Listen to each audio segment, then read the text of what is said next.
உபதேசமாக சிவபஞ்சாட்சரத்தை சொல்லுகிறார். எல்லாவற்றிற்கும் மேலாக தன்னுடைய திருவடியை தலையிலே சூட்டி திருவடி தீட்சையும் வழங்குகிறார்.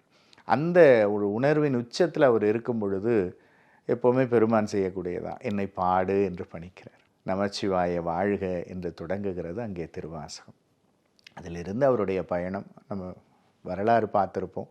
அதன் பின் குதிரைகள் வரலையேன்னு கேட்கிறதும் நரிபரியானதும். ஆமாம், இப்படி அவருடைய யாத்திரையாக திருவாசகம் செல்லும் இடமெல்லாம் திருவாசகத்தை பாடிக்கொண்டு தில்லைக்கு வந்து சேருகிறார். அப்படி தங்கியிருந்த நாட்கள் அவர் யார் என்பது யாருக்குமே தெரியாது. அவர் யார் என்பதை இந்த உலகம் அறிய வேண்டும் என்பதற்காக ஈழத்திலிருந்து வந்த பௌத்த மன்னனையும் அவனோடு வந்த புத்த குருமார்களையும் வாதம் செய்யக்கூடிய ஒரு சூழலை அங்கே ஏற்படுத்துகிறார். அவருடைய மகள் இளவரசியை பேச வைக்கிறார், ஊமை பெண்ணை பேச வைக்கிறார். திருச்சாழல் என்கின்ற பதிகம் நமக்கு கிடைக்கிறது. அப்போ எல்லோருக்குமே இவர் யார் என்கின்ற அந்த ஒரு அதிசயமான செய்தி போய் சேருகிறது. இதெல்லாம் கடந்து இது எதிலுமே தனக்கு ஈடுபாடு இல்லாமல் இறைவன் தில்லையிலே ஆட்கொள்ளுகிறேன் அப்படின்னு ஒரு வாக்கு கொடுத்தார்.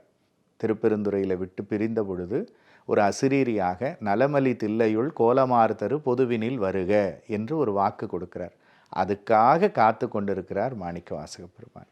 அந்த இரவு பொழுதுதான் இந்த உலகத்தை எல்லாம் படைத்த இறைவன் தில்லை அம்பலவான பெருமான் ஒரு அந்தணர் வடிவம் தாங்கி தன் திருவடி தேய சிதம்பரம் மண்ணிலே நடந்து வந்து மாணிக்கவாசகர் தங்கியிருந்த பர்ணசாலையின் கதவுகளை தட்டி அந்த இரவெல்லாம் ஒரு சிறு விளக்கு வெளிச்சத்திலே அமர்ந்து அவர் பாட இறைவன் தன் கைப்பட ஏடும் எழுத்தாணியும் கொண்டு எழுதி கொடுத்தது திருவாசகமாக மலர்ந்தது. அதனால தான் ஒவ்வொரு முறையும் அது உருக்கி கொண்டே இருக்கிறது.